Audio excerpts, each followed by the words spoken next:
बेटियां ही होती हैं साहब, जो एक घर की नहीं दो दो घर की किस्मत होती है।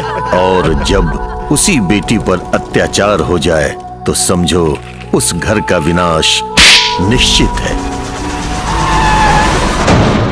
ये कहानी ऐसी ही दो बहनों की है, सीता और गीता।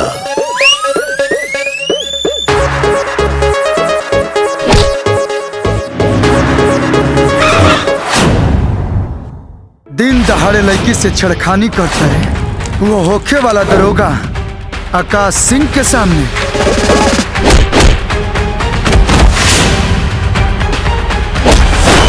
वो दिनवा तो बिना नामे पता बतौले गाड़ी में बैठलू और निकल गलू ठंडे ठंडे। अब पूछे तारू हम के? अच्छा तू बाड़ा चिन्हत नहीं का ना? तोरा जैसन सरफिरी घमंडी से कोनो पागले होई जे प्यार करी।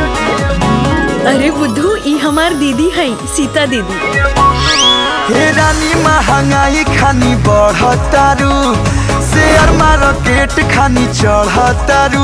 बारू सावर ना गोर बारू मीडियम में बारू सावर का बानू। जब से तोहरा से मिलल बानी हमारा नजरी के सोझा वस्तु ही तू लौकते बारू। स्टेडियम में हेला गहिलू तू दिल के ये स्टेडियम में। हम इनका से पूछत रही कि अचानक शहर आवे के प्लान कैसे बन गए? इनका घर से भगा दिहल गइल बा। भगावल गइल बा?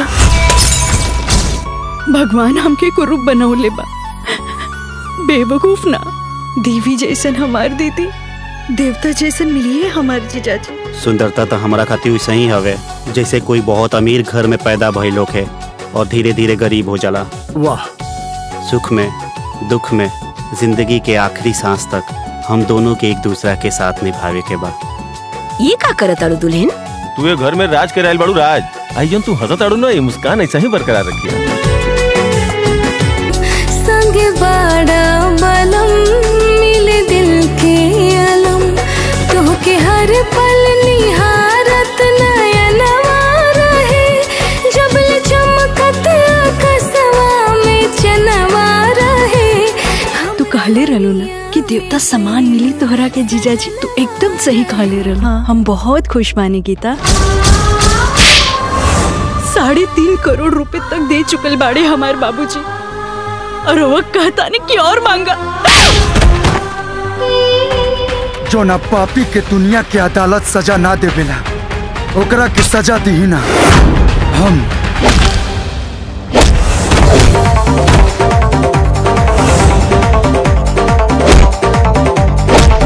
बाखिलल जवानी ताजा हल्का मत बुझिया राजा। छुआ देव स्फोट हो जाई केहू के नहीं खे अंदाजा। अंगे अंगे परमाणु बम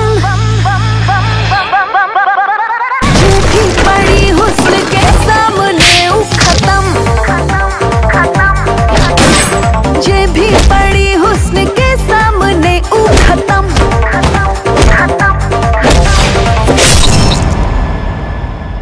जे आग लगावेला कभी कभी वही आग में वो खुद जल के भस्म हो जाए।